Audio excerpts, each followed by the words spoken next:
موضوع الدرس في قصة نوح علیہ السلام مع قومه سورة النوح تفسیر ابن کثیر. الحمد للہ رب العالمین والصلاة والسلام على اشرف الانبیاء وسید المرسلین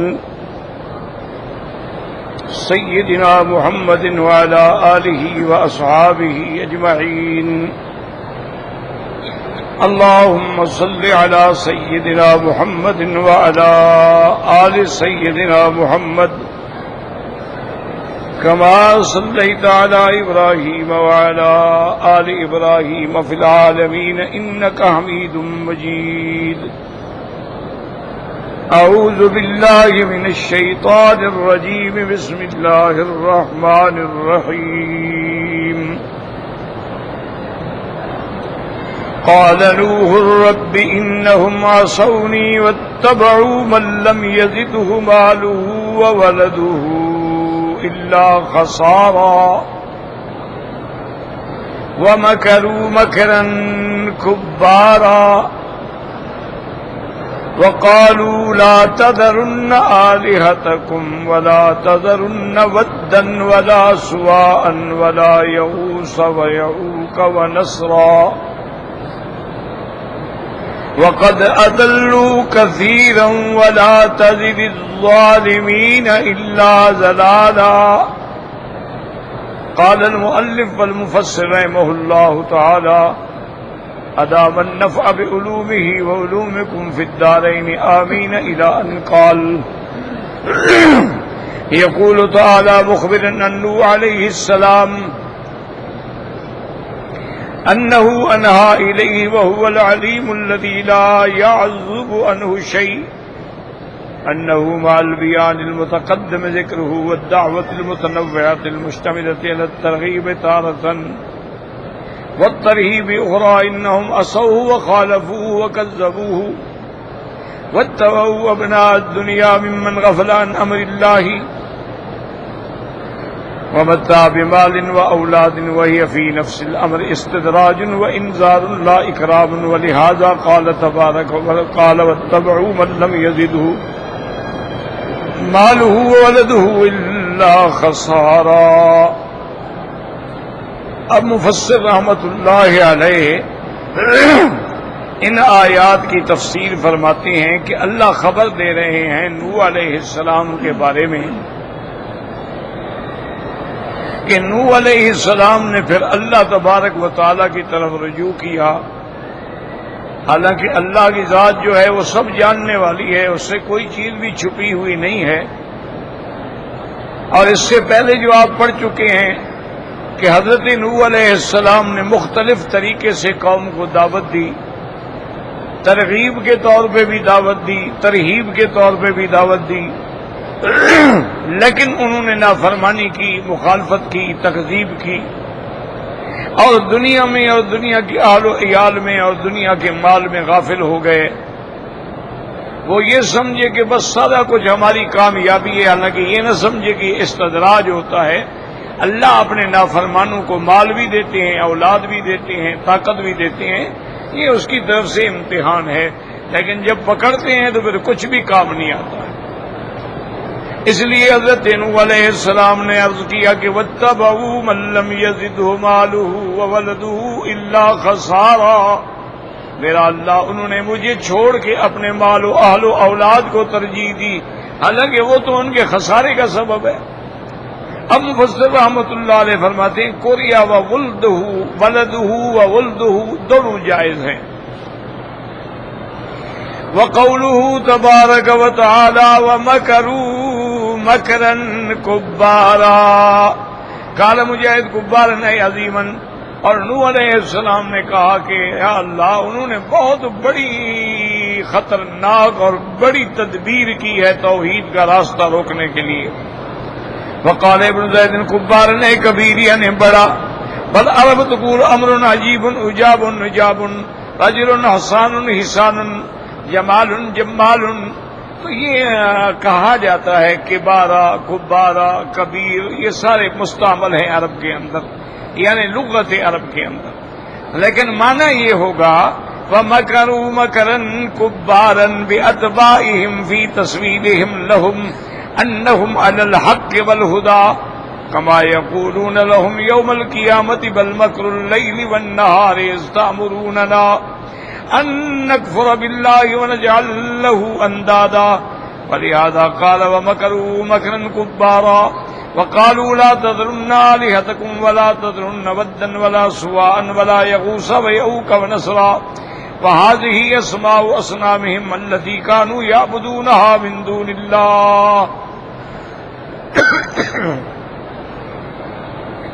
اب مفسر رحمت اللہ علیہ فرماتے ہیں کہ انہوں نے بہت بڑا مکر کیا اور تدبیر کر کے لوگوں کو حق کے راستے سے ہٹایا اور کفر کے راستے پہ لگایا۔ ویسے یاد رکھیں کہ قرآن میں یہ لفظ کئی مقام پہ آیا ہے، وَيَمْكُرُونَ وَيَمْكُرُ اللَّهُ وَاللَّهُ خَيْرُ الْمَاكِرِينَ۔ اسی طرح قرآن میں وَإِذْ يَمْكُرُ بِكَ الَّذِينَ كَفَرُوا، تو لفظ مکر بھی ہے اور لفظ قید بھی ہے۔ قید اور مکر جو ہے تقریباً ہم معنی ہیں۔ انہم یکیدون کیدا وَأَكِيدُ كَيْدًا فَمَهِلِ الْكَافِرِينَ أَمْهِلْهُمْ رُوَيْدًا۔ تو یاد رکھیں اصل مکر کا معنی ہوتا ہے ایصال، یعنی کسی کو نقصان پہنچانا خفیہ طریقے سے، یعنی اس کو بظاہر معلوم نہ ہو اور نقصان بھی ہو جائے، اس کو کہتے ہیں مکر، اسی کو کہتے ہیں قید، کہ ایسے خفیہ انداز سے کہ جیسے کفار مکہ نے اسی مسجد الحرام میں دار الندوہ میں جو باب الفتح کے قریب ان کا مقام تھا، وہاں بیٹھ کے انہوں نے مکر مانا تدبیر کی، خفیہ تدبیریں کی کہ بھی اللہ کے نبی کی تقریر اور دعوت جو ہے توحید کی، اس کو ہم کیسے بند کریں۔ اب اس تجویز میں ایک تجویز یہ آئی کہ حضور صلی اللہ علیہ وسلم کو ہم قید کر دیں، لیکن سب نے کہا کہ یہ مشکل ہے، یہ نہیں ہو سکتا۔ اگر آپ قید کر دیں گے تو کتنے عرصے تک آپ قید رکھیں گے؟ اور دوسری بات یہ ہے کہ حضور صلی اللہ علیہ وسلم کے جو پروانے ہیں، جو جان نثار ہیں، جو جانیں قربان کرنے والے ہیں، وہ کہاں برداشت کریں گے؟ یہ تجویز جو ہے اس کو تو ختم کر دیا گیا۔ ایک تجویز یہ تھی کہ حضور صلی اللہ علیہ وسلم کو ہم مکہ سے نکال دیں، لیکن یہ تجویز بھی نامنظور ہوئی۔ انہوں نے کہا جب حضور کو ہم نکال دیں گے تو آخر حضور پاک باہر تو جائیں گے، آپ دنیا کے دوسرے شہروں میں جائیں گے، مکہ کے علاوہ جائیں گے، حجاز میں جائیں گے، نجد میں جائیں گے، تو ہم ہر جگہ جائیں گے، اور جہاں اللہ کے نبی جائیں گے آپ جانتے ہیں کہ ان کی بات جو سنتا ہے وہ تو اس کا دیوانہ ہو جاتا ہے، تو آپ تو ایک بہت بڑی جماعت بنا دیں گے۔ تو یہ تجویز جو ہے یہ بھی غلط ہے۔ آخر ایک تجویز پیش ہوئی، بعض علماء نے لکھا ہے، ابو جہل نے اور بعد نے کسی اور کا لکھا، اس نے کہا بھی اصل بات یہ ہے کہ نہ تو قید کرنے میں فائدہ ہے اور نہ حضور کو نکالنے میں فائدہ ہے۔ اب ایک حل ہے کہ ہم سارے مل کے حضور صلی اللہ علیہ وسلم کو نعوذ باللہ قتل کر دیں، اور ہم جتنے قبائل ہیں بنو ہاشم کے علاوہ ہر قبیلہ جو ہے ایک مسلح نوجوان دے، ہم سب مل کے حملہ کر کے قتل کر دیں گے۔ اب آپ کا قبیلہ جو ہے وہ 60 قبیلوں سے تو نہیں لڑ سکتا ہے، لازمی بات ہے کہ وہ دیت پہ راضی ہو جائیں گے، ہم پیسے اکٹھے کر کے دے دیں گے۔ تو یہ مکر تھا کہ خفیہ تدبیریں کر رہے ہیں. اس کا بھی اللہ نے جواب دیا کہ میرا مدنی وَيَمْكُرُونَ وَيَمْكُرُ اللَّهُ، یہ بھی مکر کر رہے ہیں اور اللہ بھی اپنی تدبیر پہ فرمائیں گے. اللہ کے سامنے کون ہے جس کی تدبیر چل سکے؟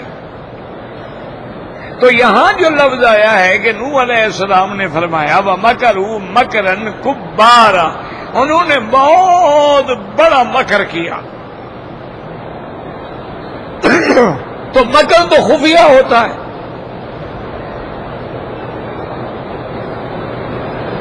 وہ تو حضرت نوح علیہ السلام کے بالکل کھلے مخالف تھے. تو علماء نے کہا کہ خفیہ کا معنی یہ ہے کہ اپنی قوم کو خفیہ انداز میں سمجھایا بھائی تم اپنی اسی آلہہ انہی معبودان کی عبادت پہ لگے رہو، نوح علیہ السلام کی بات نہ سنو، اس کا تو دماغ ہی ٹھیک نہیں ہے. نعوذ باللہ. وہ حضرت نوح علیہ السلام کو مجنون بھی کہتے تھے، اور ہر دور میں پیغمبر کو مجنون کہا گیا ہے. میرے آقا رحمت دو عالم صلی اللہ علیہ وسلم کو بھی مجنون کہا گیا. ہر پیغمبر کو یہ ظالم کہتے آئے کہ دیوانے ہیں دیوانے ہیں، ان کی کیا بات ہے، نہ طاقت ہے نہ دولت ہے نہ پیسہ ہے، اور پورے عالم پہ اپنے کنٹرول کی باتیں کرتے ہیں، تو یہ دیوانے کی بڑھ ہے. تو اصل مکر جو تھا وہ یہ تھا.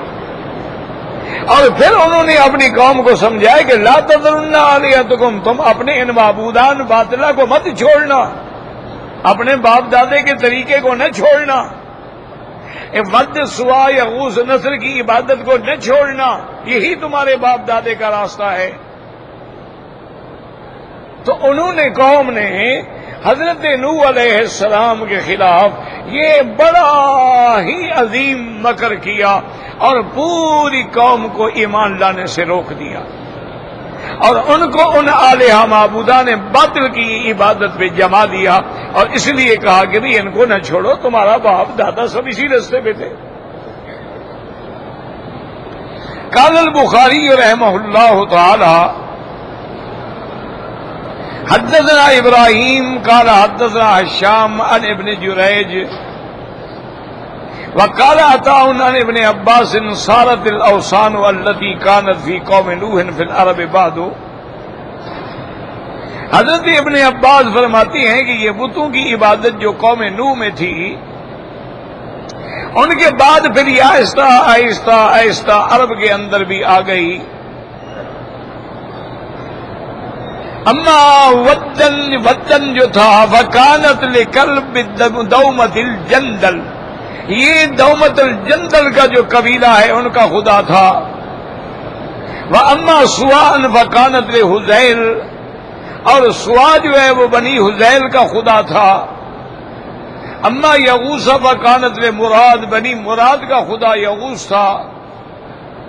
ثم لبنی غطیف بالجرف عند سبا، اور اس کے بعد جو ہے یہ بنی غطیف جو ہیں جرف کے علاقے میں، ان کے بعد بھی یہ یغوث تھا. اما یعوق وکانت لحمدان، یعوق کا جو ہے یہ حمدان کا خدا تھا. واما نصر وکانت لحمیر لآل ذی کلائن، اور نصر جو ہے یہ ذی حمیر قبیلہ جو ہے ان کا خدا تھا. یعنی ہر قبیلے نے اپنے اپنے خدا بنائے ہوئے تھے. اسی طرح مکے والوں نے بھی اللہ کے کعبے کے اندر بھی بت رکھے ہوئے تھے. ان کے ہاں بھی جو بڑے معروف بت ہیں وہ حبل ہے، لات ہے، منات ہے، عزا ہے، اور وہ انہی کو پکارتے تھے، ان کی نظر نیاز مانتے تھے. اللہ کے ساتھ شرک کرنے کا معنی ہی یہی ہوتا ہے. بات سمجھیں، شرک کا معنی یہ نہیں ہے کہ جو خدا کو نہیں مانتے، جو نہیں مانتا وہ تو منکر ہے، وہ داہریہ ہے، مشرک نہیں ہے. مشرک کا معنی ہی یہ ہوتا ہے خدا کو بھی مانتا ہے اور بتوں کو بھی اس کا شریک بناتا ہے. مشرک کا معنی ہی یعنی اللہ کو مانتے ہیں لیکن اس کے ساتھ یہ شریک بھی بناتے ہیں. اسی لیے جب جنگ احد میں اللہ کی قدرت ہے، امتحان تھا مسلمانوں کے لیے کہ 70 صحابہ شہید ہو گئے اور فتح جو جی وہ شکست میں بدل گئی. تو ابو سفیان جو ہے اونچی پہاڑی پہ کھڑا ہوا اور اس کے بعد اس نے پکار کے کہا کہ مسلمانوں لنا العزا ولا عزا لکم، عزا خدا ہمارے ساتھ ہے تمہارے ساتھ نہیں ہے، اس لیے آج ہم جیت گئے ہیں. جب اس نے ایک دفعہ کہا، 2 دفعہ کہا تو حضرت عمر رضی اللہ تعالی عنہ سے برداشت نہ ہوا. انہوں نے حضور صلی اللہ علیہ وسلم کی خدمت میں عرض کیا کہ یا رسول اللہ، یہ پہاڑوں پہ کھڑے ہو کے بتوں کے نعرے لگا رہا ہے، ہمیں اجازت ہے ہم بھی جواب دیں. تو اس نے پھر نعرہ لگایا کہ اعلو حبل، کہ آج ہمارا خدا حبل جو ہے وہ اونچا ہو گیا، اس کے ماننے والے کامیاب ہو گئے. حضور نے فرمایا عمر جواب دو، اللہ عز وجل، سب سے بڑی طاقت اللہ کی ہے جو بلند بھی ہے جو غالب بھی ہے. اس کے بعد ابو سفیان نے کہا لنا العزا ولا عزا لکم. حضور نے فرمایا عمر جواب دو، لنا اللہ مولانا ولا مولا لکم، کہ اللہ ہمارا مولا ہے، اللہ ہمارا ولی و ناصر ہے، اللہ ہمارا مددگار ہے، تمہارا تو مددگار نہیں ہے. یہ تو امتحان ہے، وقتی شکست ہے، اس میں کیا ہو جاتا ہے. یعنی اس وقت بھی وہ اپنے خداؤں کو پکارتے تھے، اس وقت بھی وہ عزا اور منات اور حبل کو پکارتے تھے. اب مفسر رحمۃ اللہ علیہ فرماتے ہیں یہ ودن و سواء و یغوث و یعوق و نصرہ، یہ جو 5 تھے یہ تھے کیا؟ فرماتے ہیں وہی اسماء رجال صالحین من قوم نوح علیہ السلام فلما هلكوا الشیطان الى قومهم او الشیطان الى قومهم ان انصبوا الى مجالسهم التي كانوا يجلسون فيها انصابا وسموها باسمائهم ففعلوا فلم تعبد حتى اذا هلك اولئك ونسخ العلم عبدت. اب مفسر رحمۃ اللہ علیہ فرماتے ہیں کہ اصل میں یہ 5 نام جو ہے نا، ودن سوان یغوث یعوق و نصرہ، یہ رجال صالحین تھے، اللہ کے اولیاء تھے، اللہ کے بڑے صالح بندے تھے. اب جب یہ لوگ فوت ہو گئے تو شیطان نے ان کے دلوں میں یہ بات ڈال دی اور انہوں نے ان کے مجسمے بنا کر اور ان کی تماثیل بنا کے، ان کی شکلیں بنا کے انہوں نے اپنے عبادت خانوں میں رکھ دی. لیکن وہ صرف دیکھتے تھے، یاد کرتے تھے، عبادت نہیں کرتے تھے، ان کے آگے سجدہ بھی نہیں کرتے تھے. لیکن جب وہ نسل چلی گئی، نئی نسل آ گئی، تو ان کے دل میں شیطان نے ڈال دیا کہ تمہارے ماں باپ انہی کی عبادت کرتے تھے، اب عبادت، اب ان کی عبادت شروع ہو گئی. اسی لیے صحیح حدیث مبارک میں ہے، میرے آقا رحمت دو عالم محبوب دو عالم صلی اللہ علیہ وسلم جب اللہ کے کعبے میں داخل ہوئے تو کعبے شریف کے اندر حضرت ابراہیم کا بھی مجسمہ بنا ہوا تھا، کعبے شریف کے اندر حضرت عیسیٰ علیہ السلام کا بھی مجسمہ بنا ہوا تھا، کعبے کے اندر بی بی مریم علیہ السلام کا بھی مجسمہ بنا ہوا تھا. حضور صلی اللہ علیہ وسلم نے فرمایا قاتلہم اللہ، قاتلہم اللہ، اللہ ان کافروں پہ لعنت کرے، ان کو ہلاک و برباد کرے. اللہ کے پیغمبروں کو بھی انہوں نے معاف نہیں کیا ہے. تو پھر حضور نے وہ بتوں کو توڑ دیا، ان اشخاص کو مٹا دیا، ان تماثیل کو ختم فرما دیا اور فرمایا جاء الحق وزهق الباطل ان الباطل کان زہوقا. لیکن آپ نے فرمایا دیکھو یہ اتنے بڑے ظالم ہیں، انہوں نے اللہ کے انبیاء کو بھی نہیں بخشا ہے، انبیاء کی بھی صورتیں بنا کے رکھی ہیں، انبیاء کی بھی بت بنا کے رکھے ہیں. وہ سیدنا ابراہیم جو بتوں کے توڑنے والا ہے، انہوں نے اس کا بھی بت بنا دیا، انہوں نے بی بی مریم کا بھی بت بنا دیا. تو تمام بتوں کو مٹانے والے جو ہیں وہ حضرت محمد مصطفیٰ ہیں. اسی طرح یاد رکھیں کہ جب حج فرض ہو گیا تو پہلی دفعہ حج جو آنا تھا نا، اس میں حضور پاک نہیں آئے، رحمت دو جہاں نہیں آئے، بلکہ آپ نے اپنی زندگی میں امیر الحج جو ہے وہ سیدنا ابو بکر کو بنا کے بھیجا. اب سیدنا ابو بکر رضی اللہ تعالیٰ عنہ قافلہ لے کے روانہ ہو گئے. اللہ کے قرآن کی آیات نازل ہوئیں کہ انما المشرکون نجس، کہ مشرک جو ہے وہ پلید ہوتا ہے. فلا یقربوا المسجد الحرام بعد عامہم ھذا، اللہ کے نبی اعلان کر دیں گے اس سال کے بعد کوئی مشرک اللہ کے گھر میں داخل نہ ہو. یہ احکام جب آئے تو اس زمانے میں عرب کا قاعدہ یہ تھا کہ اگر کوئی اہم اعلان ہو یا تو بادشاہ خود کرے یا بادشاہ کا کوئی قریبی رشتہ دار جو ہے نائب بن کے اعلان کرے. حضور نے حضرت علی کو بلایا رضی اللہ تعالیٰ عنہ.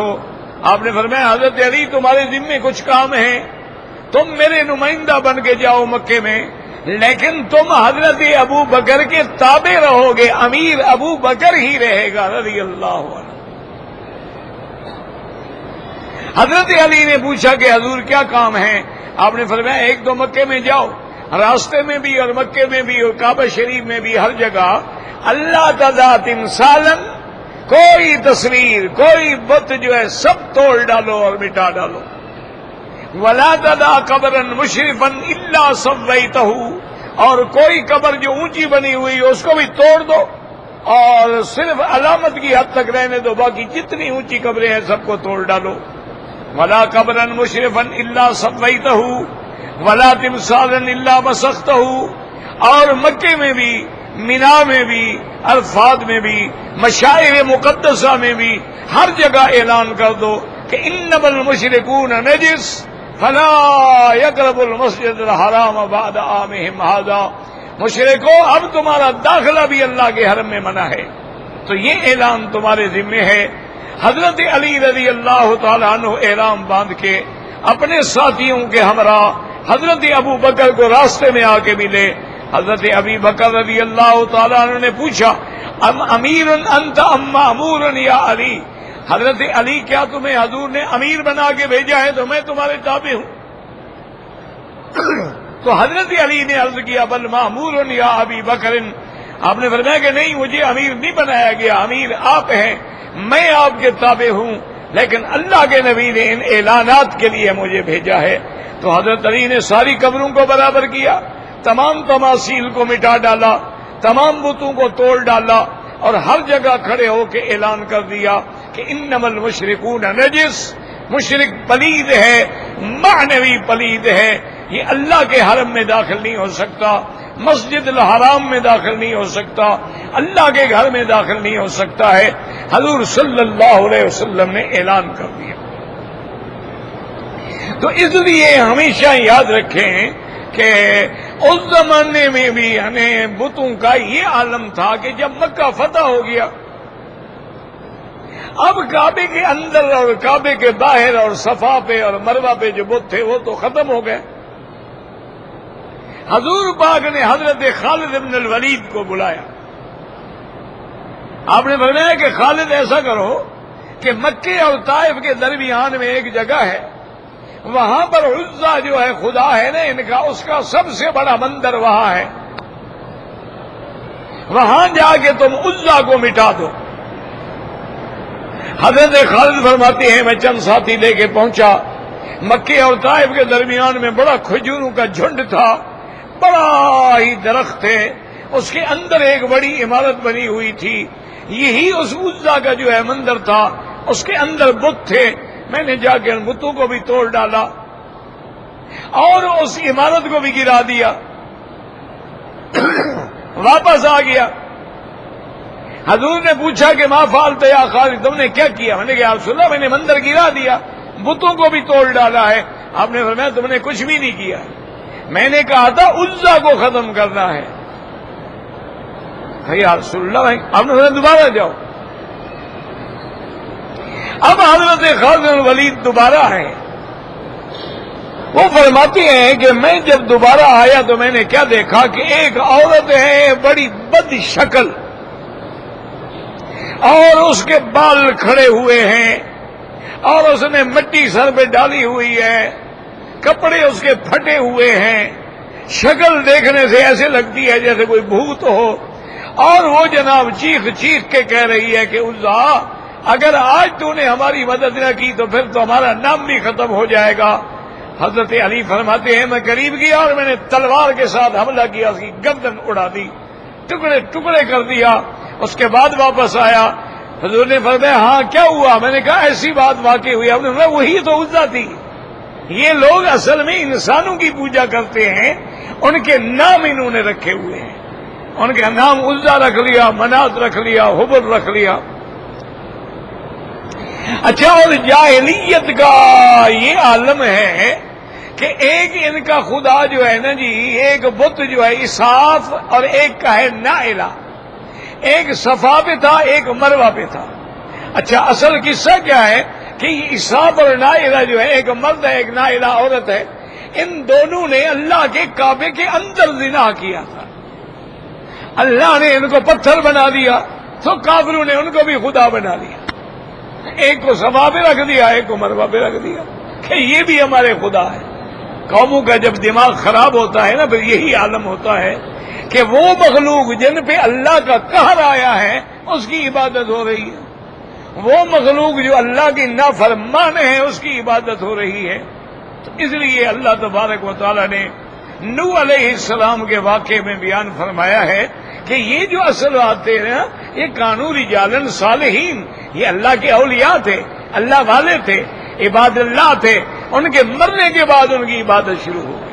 اور آج بھی آپ پوری دنیا پہ نظر ڈالیں، جس ملک میں بھی نظر ڈالیں، تمام اولیاء اللہ، تمام اللہ والے جو فوت ہو گئے ہیں، آج ان کی قبروں پہ سجدے ہوتے ہیں، آج ان کی مزاروں پہ چڑھاوے چڑھائے جاتے ہیں، آج ان کی مزاروں پہ منتیں مانی جاتی ہیں، آج ان کی مزاروں پہ جا کے لوگ جو ہیں اعتکاف کرتے ہیں، نوراتیں بیٹھتے ہیں، ان کی مزاروں کو باقاعدہ غسل دیا جاتا ہے، ان کی مزاروں پہ طواف کیے جاتے ہیں، ان کی مزاروں پہ ہاتھ باندھ کے کھڑے ہو کے ان کو پکارا جاتا ہے۔ یہ شرک نہیں ہے تو اور کیا چیز ہے؟ مجھے سمجھائیں، یعنی اس سے بڑا شرک کیا ہوگا؟ وہ بتوں کو پوجتے تھے، ہم قبروں کو پوجتے ہیں، وہ لات و عزا سے مانگتے تھے، ہم داتا سے مانگتے ہیں، وہ منات سے مانگتے ہیں، ہم معین الدین اجمیری سے مانگتے ہیں، وہ حبل سے مانگتے تھے، ہم عبد القادر جیلانی سے مانگتے ہیں۔ شرک اور کیا ہوتا ہے؟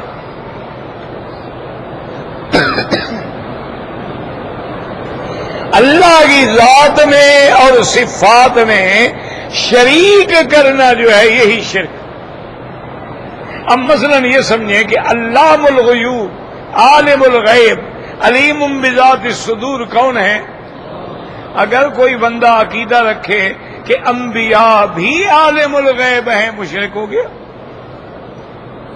کیوں؟ علم غیب تو صفت خدا ہے، اس میں جب شریک کر لیا مشرک ہو گیا۔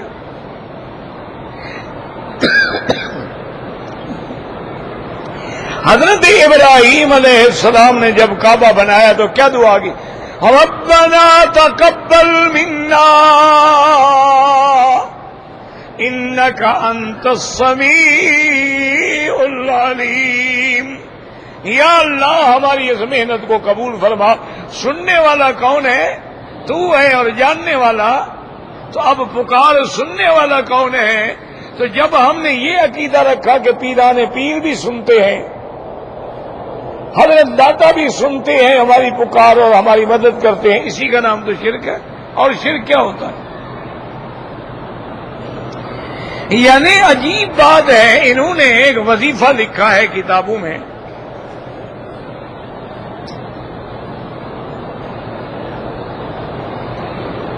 وہ کہتے ہیں کہ جب تمہیں کوئی مشکل پیش آ جائے اور حل نہ ہو، 2 رکعت نماز پڑھ کے اس کے بعد 11 دفعہ قل شریف پڑھ کے حضرت پیران پیر عبد القادر جیلانی کی روح کو ثواب بخشو، اور اس کے بعد جہاں تم نماز پہ بیٹھے ہو اس کے بعد وہاں سے تم الٹے پاؤں چلنا شروع کرو، جب 11 قدم پہ پہنچ جاؤ تو کھڑے ہو جاؤ اور پھر پکارو کہ ادرکنی یا عبد القادر جیلانی، عبد القادر جیلانی میری مشکل میں پہنچ، میری مدد کر، تو فرماتی ہیں کہ فوراً تیری مشکل جو ہے وہ حل ہو جائے گی، کیونکہ جب تم پکارتے ہو تو عبد القادر جیلانی کو علم ہو جاتا ہے اور ان کی روح جو ہے وہ حرکت میں آ جاتی ہے اور آ کے اپنے مرید کو مصیبت سے بچا لیتی ہے۔ یعنی اندازہ کریں، اب ٹھنڈے دل سے اللہ کے کعبے میں بیٹھے ہو، باوضو ہو، نماز پڑھ چکے ہو، کسی پارٹی بازی میں نہ آئیں، جماعت میں نہ آئیں، خود فیصلہ کریں کہ ان کو مشکل پڑے تو کہتے ہیں کیا یا عبد القادر جیلانی شیئا للہ، ادرکنی یا عبد القادر جیلانی، بغل بے بلا افتاد کشتی، مدد کن یا معین الدین چشتی۔ اگر ان کی کشتی دورا طوفانوں میں پھنس جائے، حضرت خواجہ معین الدین کو بلاتے ہیں۔ اچھا اب حال سنیں ابو جہل کا، امیہ کا، عقبہ ابن ابی معیط کا، جو سب سے بڑے مشرک تھے۔ حضرت اکرمہ خود فرماتے ہیں یہ ابو جہل کے بیٹے فرماتی ہیں کہ ہم کشتی میں سوار تھے، طوفان میں کشتی گر گئی اور ایسے گول گول چکر لگانے لگی۔ اب جو جتنے بڑے بڑے سردار بیٹھے تھے، کسی نے لات کو بلایا، کسی نے عزا کو، کسی نے منات کو، کسی نے کس کو، لیکن طوفان بڑھتا گیا۔ اب یقین ہو گیا کہ کشتی ڈوب جائے گی۔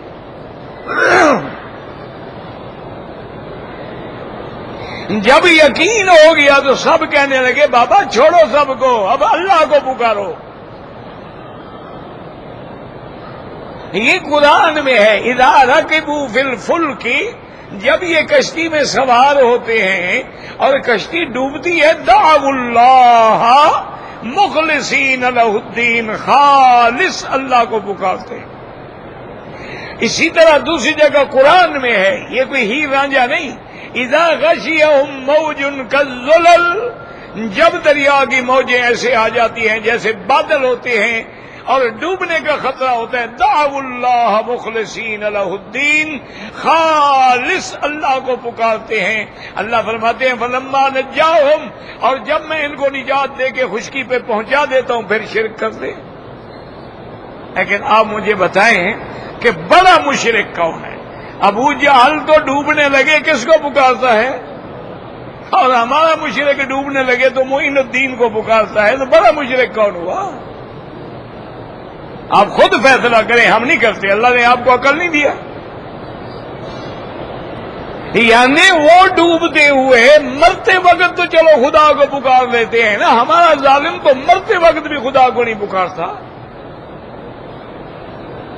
اس وقت بھی یہ پیران پیر کو پکارتا ہے، معین الدین اجمیری کو پکارتا ہے، مکے مدینے میں آنے کے بعد منتظم پہ کھڑے ہونے کے بعد بھی اپنے پیروں کو پکارتا ہے، اور دماغ میں یہ عقیدہ ہوتا ہے کہ میرے پیر کی بڑی مہربانی کہ مجھے یہاں پہنچا دیا ہے۔ تو اتنا بڑا شرک تو ان کو بھی نہیں آتا تھا۔ اسی لیے شاہ ولی اللہ محدث دہلوی رحمت اللہ علیہ، جن کی وجہ سے علم حدیث جو ہے ہندوستان میں پہنچا ہے، انہوں نے اپنی کتاب میں لکھا ہے کہ اللہ تو قادر ہیں اس بات پہ، اگر آج دوبارہ صحابہ کو زندہ کر دیں اور صحابہ زندہ ہو کے ہمارے اعمال کو، عقیدوں کو دیکھیں تو وہ خود پریشان ہو کے کہیں گے بابا یہ مسلمان تو نہیں لگتے، پتہ نہیں یہ کون سی قوم ہے۔ وہ کہیں گے ہمیں یہ مسلمان تو نہیں لگتے، اللہ عالم یہ کس مذہب کے لوگ ہیں۔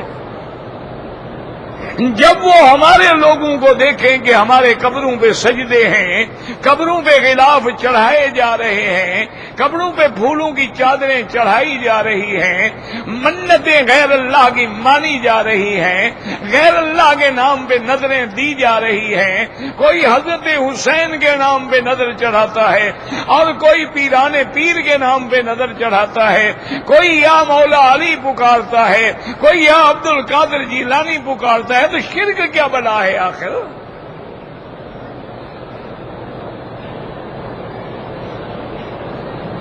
شرک کا معنی ہی یہ ہے، یاد رکھو، کہ ہر کسی کی فریاد سننے والا اللہ ہے، اگر غیر کو کہے گا مشرک ہو گیا۔ یا حرف ندا ہے، جب پکارے گا تو یا اللہ، یا رحمان، یا رحیم، یا رب البیت العتیق۔ اگر پکارے یا نبی، یا رسول، یا جبرائیل، یا میکائیل، یا عبد القادر جیلانی، اللہ فرماتا ہے بدبخت یہ حرف ندا میرے لیے ہے، تم نے غیر کو ملایا مشرک۔ اسی لیے حکم دیا ہے کہ ادعوا ربکم، صرف اپنے رب کو پکارو۔ قال ربکم ادعونی استجب لکم، تمہارے رب نے فرمایا مجھ کو پکارو میں تمہاری پکار سنتا ہوں۔ وَلِلَّهِ الْأَسْمَاءُ الْحُسْنَى، اللہ کے بڑے پیارے پیارے نام ہیں، اللہ نے فرمایا ان کے ساتھ مجھے پکارو میں تمہاری پکار سنتا ہوں۔ اس لیے ایک دن ایک صحابی نے دعا مانگی، یا اللہ انت اللہ الواحد الاحد الصمد الفرد الذی لم یلد ولم یولد ولم یکن لہ کفوا احد۔ حضور نے فرمایا اس صحابی نے ایسے اسماء کے ساتھ دعا مانگی ہے کہ جو بھی دعا مانگے گا قبول ہو جائے گی۔ تو اس لیے ہمیشہ یاد رکھیں کہ شرک کی بنیاد یہی ہے کہ اولیاء اللہ کی تصویریں بنا کے پوجا جائے، اولیاء اللہ کے نام پہ بت بنا دے جائیں۔ اچھا پھر بڑھتے گئے، بعد نے چاند ستاروں کی شکلیں بنا لی، اور بعد نے سیارات کی بنا لی، بعد نے بروج کی بنا لی، اور بعد نے اللہ پاک فرمائے فرشتوں کی بھی شکلیں بنا ڈالی۔ کہنے لگے چونکہ فرشتے اللہ کی بیٹیاں ہیں، نظر تو نہیں آتے، اللہ نے چھپا کے رکھی ہوئی ہیں، لہذا فرضی شکلیں بنا ڈالی، یہ دیویاں ہو گئیں، یہ دیوتا ہو گئے۔ انا للہ و انا الیہ راجعون۔ دعا کریں اللہ ہمیں ہر قسم کے شرک سے بچا دے۔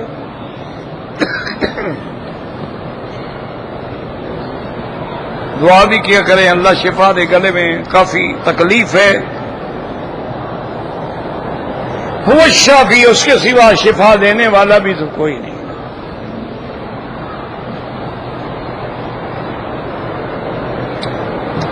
کہتے ہیں جی کہ اگر کسی نے ڈائمنڈ یعنی ہیرا ہے یا یاقوت ہے یا زمرد ہے، مرجان ہے، یہ جو مجوہرات ہیں اگر یہ ہیں ان پہ زکوٰۃ نہیں ہوتی۔ سونے چاندی پہ تو زکوٰۃ ہے۔ والذین یکنزون الذهب والفضة ولا ينفقونها فی سبیل اللہ فبشرهم بعذاب علیم۔ لیکن ہیرے وغیرہ پہ زکوٰۃ نہیں ہوتی۔ ایک بات یاد رکھو، بعض علماء فرماتی ہیں کہ اللہ نیتوں کو جانتے ہیں۔ اگر آپ ہیرا اس لیے خرید رہے ہیں کہ میں زکوٰۃ سے بچ جاؤں تو گناہگار ہیں۔ ایک آدمی نے ویسے پہنا ہوا ہے، ٹھیک ہے کوئی بات نہیں۔ اچھا اسی طرح اگر آپ نے ہیرے ہیں، موتی ہیں، جواہرات ہیں اور کروڑوں کی یہ قیمت والی چیزیں ہوتی ہیں، ان کو آپ نے بزنس کے لیے رکھا ہوا ہے، تو اب جو نفع میں تمہارے پاس پیسہ آئے گا زکوٰۃ دینی ہوگی۔ ورنہ آج دنیا میں سب سے مہنگی چیز جو ہے وہ یہی تو ہے، ہیرا ہے، یا اس کے بعد پلاٹینیم ہے اور ٹیٹانیم ہے اور چیزیں ہیں۔ اگر وہ بطور بزنس ہے تو پھر زکوٰۃ دینی۔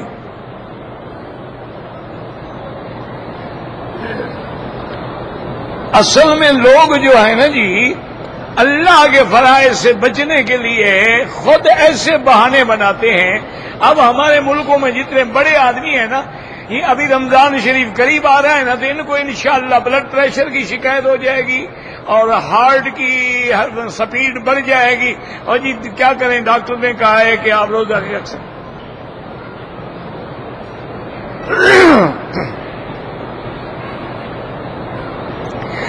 اسی طرح بعض لوگ جو ہیں وہ ایک میری طرح کے مولوی ہوتے ہیں نا، جو علماء ہیں وہ تو علماء ہیں نا، ان کی تو جوتیاں بھی ہمارے سر کا تاج ہیں، لیکن یہ جو مداری قسم کے پیر اور مداری قسم کے بنے ہوئے ہیں مولوی، وہ پتہ ہے کیا کرتا تھا زکات سے بچنے کے لیے؟ کہ اس کے اکاؤنٹ میں جو پیسے تھے نا، جب 11 مہینے گزرتے تو فوراً بیوی کے اکاؤنٹ میں منتقل کر دیتا کہ جی 12 مہینے گزرے نہیں تو میں زکات کیسے دوں؟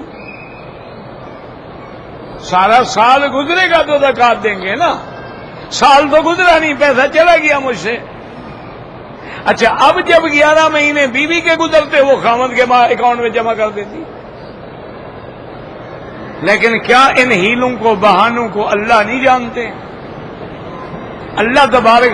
اچھا ایک اور تھے، وہ کیا کرتے کہ زکات دینی ہے نا 2000 ریال، تو ایک بوری 2.5 من کی گندم کی یا آٹے کی لے کے اس کے اندر پیسے کو چھپا دیتے،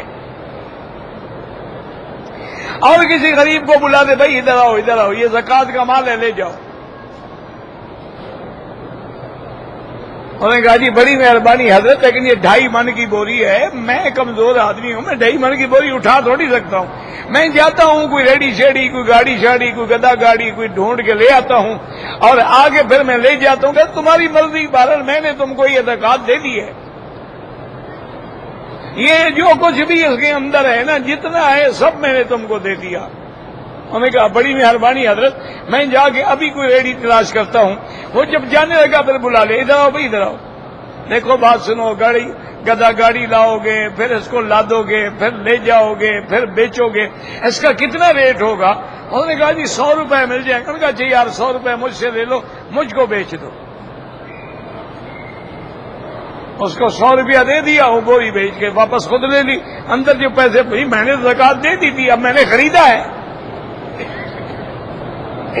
تو یہ جو ہے نا، یہ ہوتے ہیں ہیلے جو شریعت میں حرام ہیں۔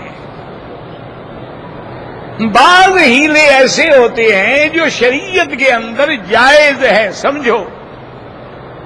یہ بہت سارے لوگ کہہ دیتے ہیں نا جی کہ حنفی لوگ جو ہیں یہ ہیلے بڑے کرتے ہیں، انہوں نے تو کتاب الحیل باب باندھے ہوئے ہیں۔ اللہ کے بندے، ہیلا ممدوح بھی ہوتا ہے، مذموم بھی ہوتا ہے۔ جو ہیلا شریعت کے خلاف ہے وہ حرام ہے،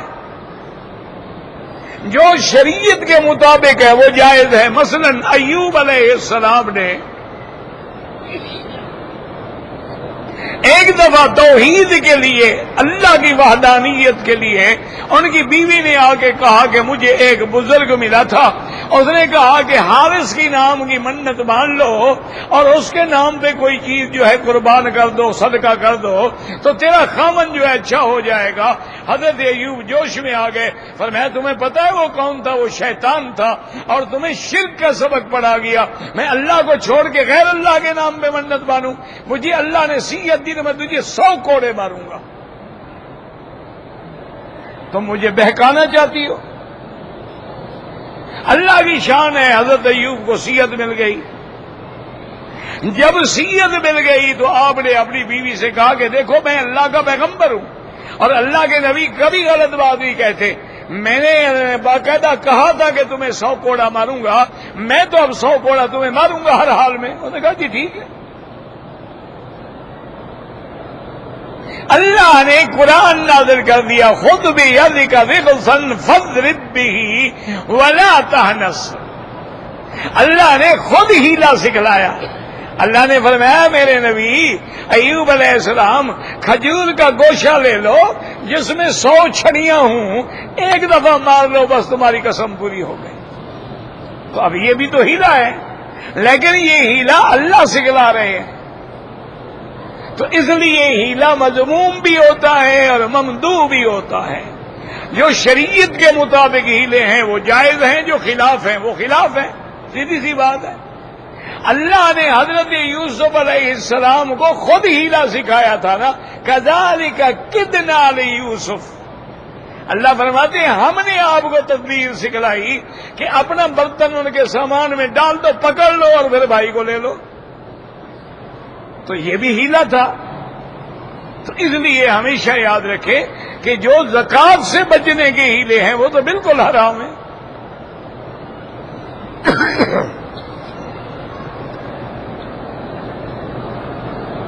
کہتے ہیں جی کہ سیاست میں اگر ہم حصہ لیں اس لیے کہ لوگوں کی خدمت کر سکیں، بالکل لیں جناب، کیوں نہ لیں، کس نے منع کیا ہے؟ لیکن ایک بات یاد رکھنا کہ ہر کے در کان نمک رفت نمک شد۔ بزرگ کہتے ہیں کہ نمک کی کان ہونا، اس میں جو چیز بھی ڈال دو وہ نمک بن جاتی ہے۔ تم بھی انشاءاللہ جب ان میں جاؤ گے نا انہی جیسے ہو جاؤ گے، فکر نہ کرو۔ تم نے خدمت کرنی ہے لوگوں کی، ویسے خدمت کرو، مسجدیں بناؤ، مدرسے بناؤ، غریب طلباء کو وظیفے دو، بیواؤں کا خیال رکھو، یتیموں کی مدد کرو، علاقے کے اندر رفاہی کام کرو، خیراتی ہسپتالیں بناؤ، خیراتی ڈسپنسریاں بناؤ، غریب لوگوں کی دکھ سکھ میں کام آؤ۔ اس سے بڑی سیاست کیا ہے؟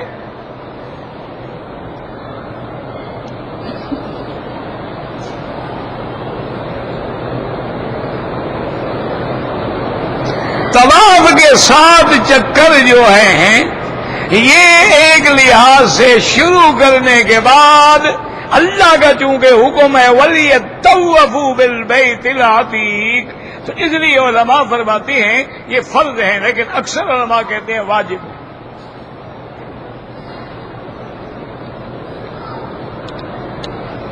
کہتے ہیں جی کہ اگر آدمی بیٹھے ہوئے اونگ آ جائے یا نیند آ جائے وضو نہیں ٹوٹتا، اگر ٹیک لگا کے سو جائے تو وضو ٹوٹ جاتا ہے، کیوں؟ اعضاء ڈھیلے ہو جاتے ہیں، ہو سکتا ہے ہوا خارج ہو جائے اور تمہیں پتہ بھی نہ لگے، لیکن جب جاگ رہا ہے اب اگر وہ نیند آ رہی ہے کوئی فرق نہیں پڑتا۔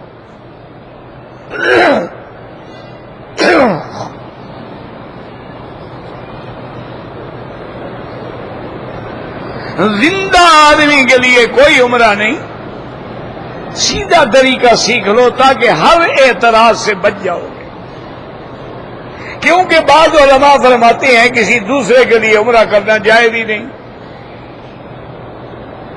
بعض علماء فرماتے ہیں کہ مردے کے لیے جائز ہے، زندہ کے لیے جائز نہیں، بعض علماء فرماتے ہیں اگر زندہ نے وصیت کی ہے کہ میرا عمرہ کرو پھر تو جائز ہے، اگر اس نے وصیت نہیں کی ہے تو پھر جائز۔ آپ ان سارے جھگڑوں سے بچ جاؤ، عمرہ کرو اپنے لیے۔ اب اپنے عمرے کے اندر تو کوئی مخالف نہیں نا، جب عمرہ کر لو تو اللہ سے دعا مانگ لو کہ یا اللہ اگر تیری دربار میں یہ قبول ہے تو اس کا ثواب فلاں کو عطا فرما، تو اس میں نہ جھگڑا ہے نہ اختلاف ہے اور تیرا کام بھی ہو جاتا ہے، مقصد بھی حل ہو جاتا ہے۔ اس لیے ہمیشہ اپنے نام پہ، کیوں؟ اس کا کام ایسے ہوتا ہے جیسے میں نے مزدوری کی 100 ریال یومیہ پہ، اب میں نے اس آدمی سے کہہ دیا کہ بھائی میری جو مزدوری ہے اس بندے کو دے دینا، ٹھیک ہے، کوئی اختلاف نہیں۔ تو ہم نے جب عبادت کر لی تو اللہ کے ہاں جو ہمارا ثواب ہے، اجر ہے، اگر ہم کہیں کہ اللہ فلاں کو دے دیں کوئی جھگڑا ہی نہیں۔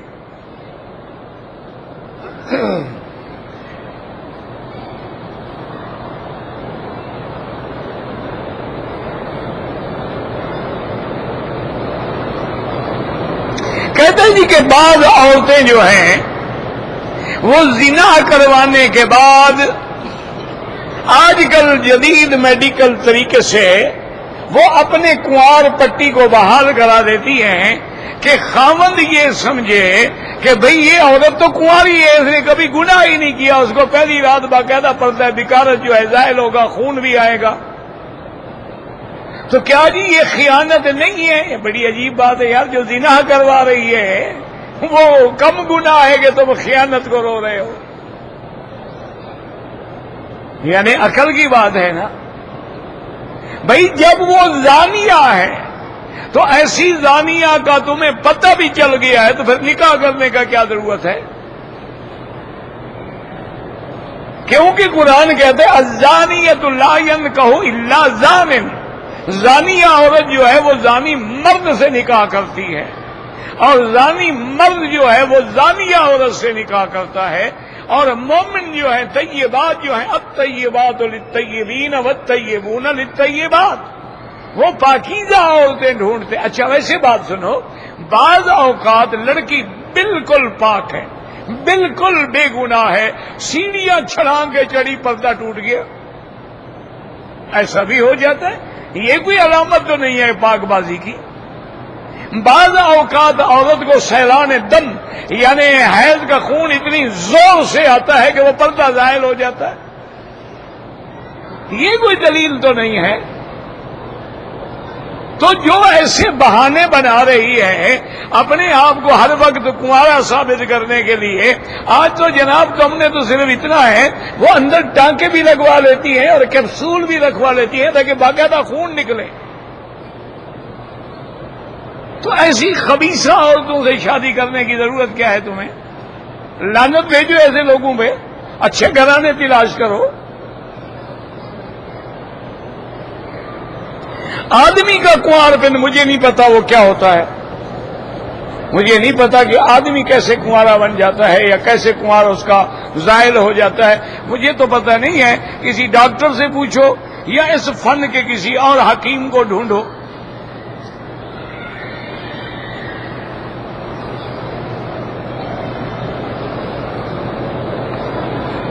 میں امام کے پیچھے کھڑا ہو گیا، یاد نہیں اللہ اکبر، نماز ہو جائے گی، باقی تو کچھ پڑھا ہے نا تم نے، اسی لیے تو امام ہے نا۔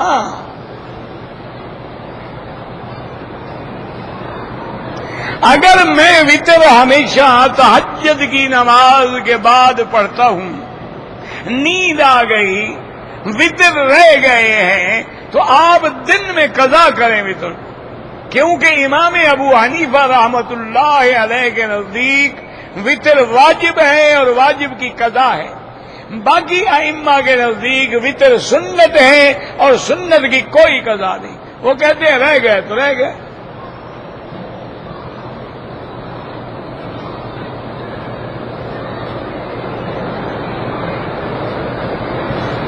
بہرحال اگر بلڈنگ میں اور حرم میں بہت فاصلہ ہے لیکن اگلی صفیں نظر آ رہی ہیں تو نماز تو ہو جائے گی، لیکن ایسا کبھی نہ کیا کریں، صفوں کے ساتھ ملنے کی کوشش کریں۔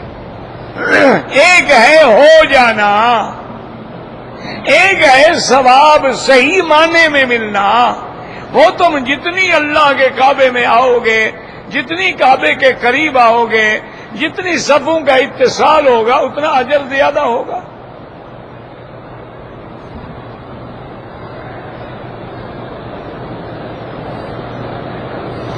اگر مکہ مکرمہ میں ہم نے 8 دن رہنا ہے، 8 دن رہنا ہے، آپ مسافر ہیں، آپ اگر اکیلے نماز پڑھیں گے تو قصر کریں گے، امام کے پیچھے تو پوری پڑھیں گے، لیکن اگر کوئی مسافر بھی پوری نماز پڑھ لے تو کوئی گناہ نہیں۔ افضل یہ ہے کہ رخصت پہ عمل کرے، جب اللہ نے رعایت دی ہے تو رعایت سے فائدہ اٹھاؤ۔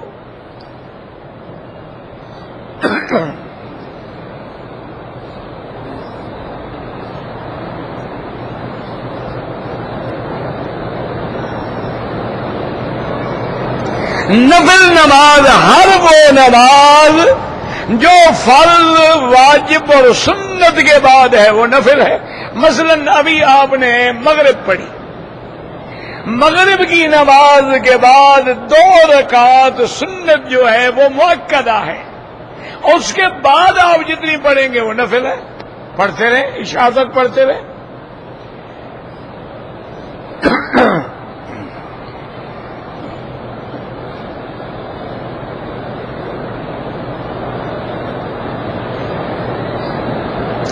ایک آدمی نے احرام باندھا، اس کا قانونی طور پہ پرمٹ نہیں بنا تھا، احرام کی حالت میں پکڑا گیا اور گورنمنٹ نے اس کو سفر کرا کے واپس اپنے ملک بھیج دیا۔ بہرحال اب اس کے ذمے دم دینا بھی واجب ہے اور عمرہ قضا کرنا بھی واجب ہے۔ شعبان کے مہینے میں زیادہ روزے رکھیں. حضور پاک سب سے زیادہ روزے شعبان میں رکھتے تھے. تو صاف بات ہے کہ بڑا اجر ہے، بڑا ثواب ہے.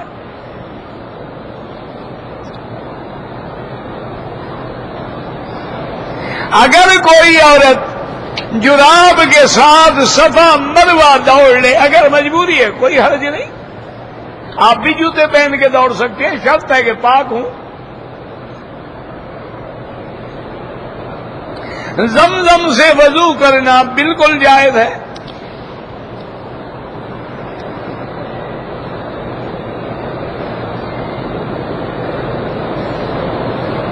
علیہا دورۃ الدم میں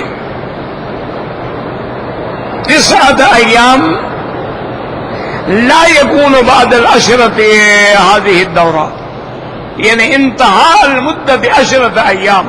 اذا كان بعد 10 ایام يظهر الدم معناه الاستحاضة ليس الحيض فليغتسل يطوف يصلي كل شيء يفعل.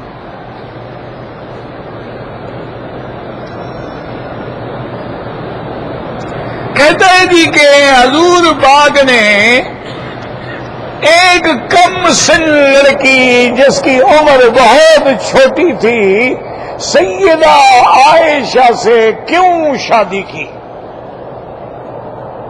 آج کل تو تمہارے سارے بڑے بڑے ذمہ دار جو ہیں 9 سال 10 سال 11 سال کی شادیاں کیے بیٹھے ہیں. آج کل تمہارے دیہاتوں کے جو جاہل لوگ ہیں ان سب کی شادیاں ہوتی ایسی ہیں 10 سال 12 سال 11 سال کی، بلکہ اب تو ماشاءاللہ 4 سال کی لڑکیوں کی شادیاں ہو رہی ہیں. اعتراض کرنے کا کیا مطلب؟ بات سنیں، حضور پاک نے کوئی شادی نہیں کی مگر اللہ کے حکم سے. اور بی بی عائشہ کے بارے میں تو اللہ نے جبریل بھیج کے سیدہ عائشہ کی تصویر بھی دکھلائی تھی کہ ہذہ زوجتک فی الدنیا والآخرہ، اللہ کے نبی یہ تمہاری بیوی ہے دنیا میں بھی اور آخرت میں بھی. تو جب اللہ کا حکم ہے تو اعتراض کرنے کا کیا معنی؟ یہی وہ وجہ تھی جب بی بی عائشہ پہ تہمت لگی تو سیدنا عمر رضی اللہ تعالی عنہ سے جب حضور نے رائے لی کہ عمر تمہاری کیا رائے ہے، میں بیوی کے بارے میں کیا فیصلہ کروں؟ اس نے کہا حضور اگر میں بات کروں ناراض تو نہیں ہوں گے؟ آپ نے فرمایا بالکل نہیں.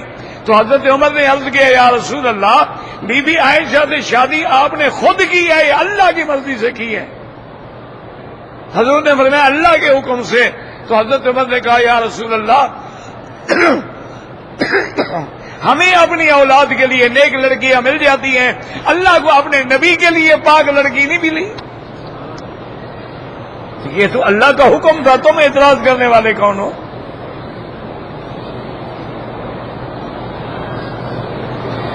تبلیغی جماعت کے بارے میں بتائیں، کیا بتائیں؟ چند دن ساتھ رہ کے دیکھ لو، اگر وہ چوری ڈاکہ برائی سکھاتے ہوں تو چھوڑ دینا، کوئی اچھا کام ہو تو کرتے رہنا. تجربہ کرو نا، کہنے سے کیا ہو جائے گا؟ میں تو ایک دن بھی نہیں گیا، چونکہ میرا یہ کام یہ بھی تو تبلیغ ہے نا.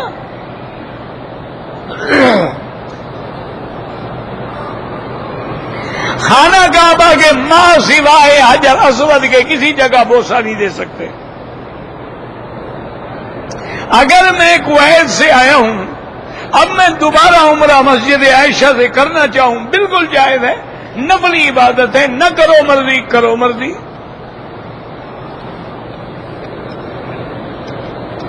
روضہ مبارک میں بالکل سلام عرض کریں.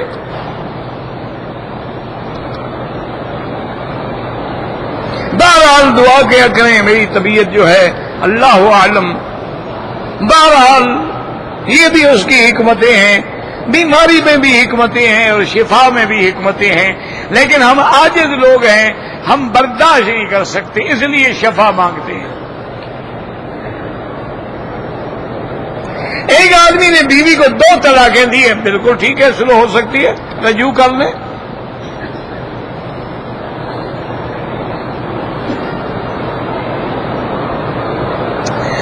عمرے کے دوران طواف کے 7 چکر لگانے کے بعد بال کٹوا لیے، بعد میں صفا مروہ دوڑا، دم پڑ گئی. حضور پاک سے رفع یدین بھی ثابت ہیں اور نہ کرنا بھی ثابت ہے، تو اس میں جھگڑا کون سا ہے بھائی؟ محدثین نے دونوں باب باندھے ہیں۔